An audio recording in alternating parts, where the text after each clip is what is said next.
Olá, bem-vindo ao nosso canal aqui do YouTube e hoje eu vou tentar falar um pouquinho sobre a dificuldade que as pessoas têm de mudar o jeito de pensar. Como é difícil mudar a maneira de pensar. As pessoas parecem que são governadas por uma série de crenças, quer dizer, ideias pré-moldadas que ocupam um espaço enorme dentro da sua subjetividade e elas se apegam a isso. E, curiosamente, elas se apegam a esses pensamentos como sendo verdades, mesmo quando os seus frutos são negativos, ou seja, elas continuam sendo tratadas como verdade, mesmo quando o resultado é ruim. Então a pessoa acha que o tipo de escolha adequada de um parceiro sentimental é, por exemplo, de complemento, de tampa e panela, a pessoa insiste nesse tipo de chavão, né, de dizendo que é assim que tem que ser, e o resultado é sempre ruim, sempre decepcionante, e a pessoa insiste em continuar fazendo esse tipo de escolha. As pessoas pensam num jeito certo, num jeito adequado para trabalhar, vão lá, tentam trabalhar daquele jeito, o resultado é ruim, a pessoa continua acreditando que aquele é o jeito certo, por exemplo, de liderar através de autoridade, de energia, gritando com os subordinados, quando isso funciona mal e a pessoa não consegue abandonar aquele jeito equivocado de pensar. As pessoas às vezes se apegam à maneira de se relacionar dentro do casamento também de um jeito equivocado, as pessoas estudam de um jeito que não funciona, que o resultado é ruim, e as pessoas não aprendem a buscar novas soluções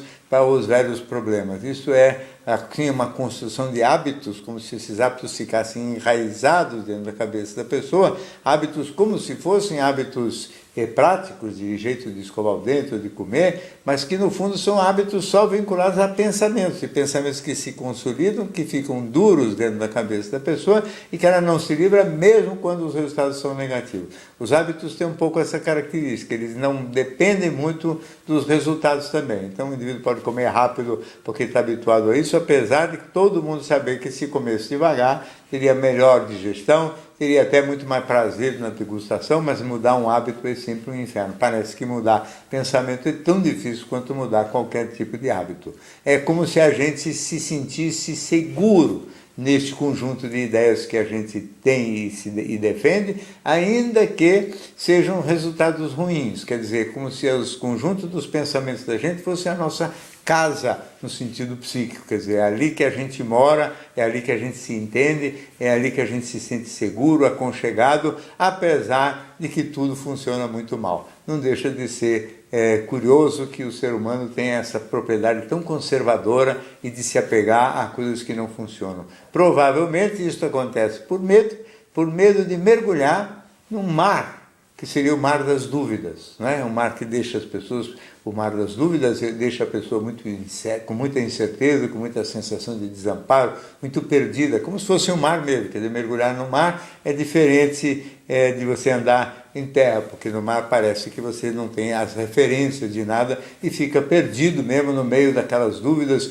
Como é que é o jeito certo de liderar? Como é que é o jeito certo de escolher parceiro? Como é que é o jeito certo de estudar? Fica tudo ruim porque o indivíduo se sente ameaçado, solto naquele monte de dúvidas que deixam ele muito inseguro. Mas, ao mesmo tempo, tem pessoas, e é o certo mesmo, é a gente aprender a lidar com essas dúvidas, porque elas, na verdade, são extraordinariamente criativas. As dúvidas são da onde surgem as boas questões, porque as dúvidas são perguntas, e toda pergunta original, ela acaba por trazer respostas, e essas respostas, se devidamente testadas, aquelas que funcionarem bem se consolidam e se transformam nas novas ideias, e que essa transição, por mais que possa parecer angustiante, ela pode, no fundo, acabar sendo muito agradável e até criativa. E eu tenho conhecido muitas pessoas que têm prazer em mergulhar neste mar das dúvidas, como tem muita gente que gosta de nadar no mar mesmo. Quer dizer, fica muito mais solto, muito mais livre, muito mais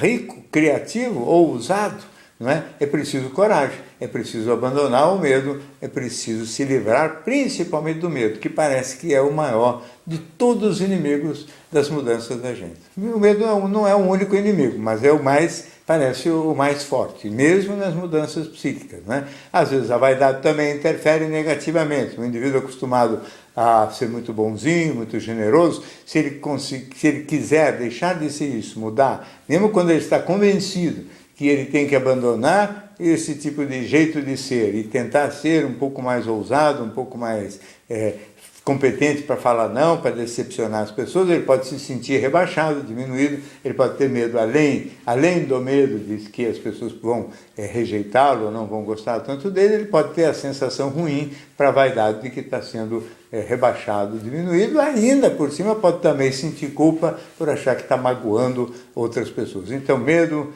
culpa, vaidade, são muitos dos freios, são alguns dos muitos freios que podem impedir a gente de ter um jeito de pensar mais livre, mais solto, mais original, mais criativo e que nos deem, junto com a coragem, a energia necessária para mergulhar no mar das dúvidas, que é o mar da criatividade, da onde surgem as novas ideias. E aí, a gente, se tiver essa força e coragem de viver no mundo das dúvidas, então a gente finalmente consegue abandonar uma zona que não é uma zona de conforto, e sim uma zona de desconforto, como, por exemplo, casamentos mal sucedidos, casamentos frustrantes, e em que a pessoa, às vezes, para poder se acomodar nessa zona de desconforto, vive através de ilusões, ou seja, vive sonhando que quem sabe amanhã vai melhorar, que o outro com o tempo vai se transformar no parceiro legal, que as coisas vão melhorar porque ela simplesmente tem vontade que melhore, porque não tem nenhuma razão para a gente apostar tanto no futuro.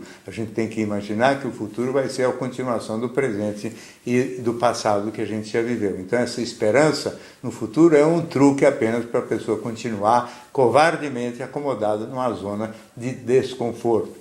Isso também é um jeito importante de pensar a própria ciência, porque tem gente que fica, por exemplo, na psicologia, muito apegada a dogmas, doutrinas. Então o Freud falou, o Jung falou, o Lacan falou. Isso tudo é um jeito muito pobre de pensar, porque essa gente falou há décadas, quando não, no caso do Freud, há um século atrás, e o que foi dito há um século atrás tem que ser revisto e repensado permanentemente. Então, no mundo da ciência também não existem verdades absolutas, existem verdades provisórias, temporárias, todas elas condenadas à dissolução através de novas questões, de novas situações que vão gerar dúvidas e que vão ser o motor das novas ideias um pouco mais avançadas e que também estarão condenadas a um dia desaparecer, porque elas vão caducar e vão ser substituídas pelo mar da dúvida e que vai gerar novas ideias. É assim que progride a ciência, é assim que deveria progredir também o jeito de ser e de pensar e de viver de cada um de nós. Muito bem, essas são as considerações breves sobre um tema complexo, que é o jeito como a gente pensa e principalmente como mudar. Se você gosta, acompanhe e assine, e se inscreva e assine então o nosso canal aqui no YouTube e acompanhe também não só os vídeos anteriores, como todos aqueles que toda semana tendemos a postar por aqui. Até a próxima.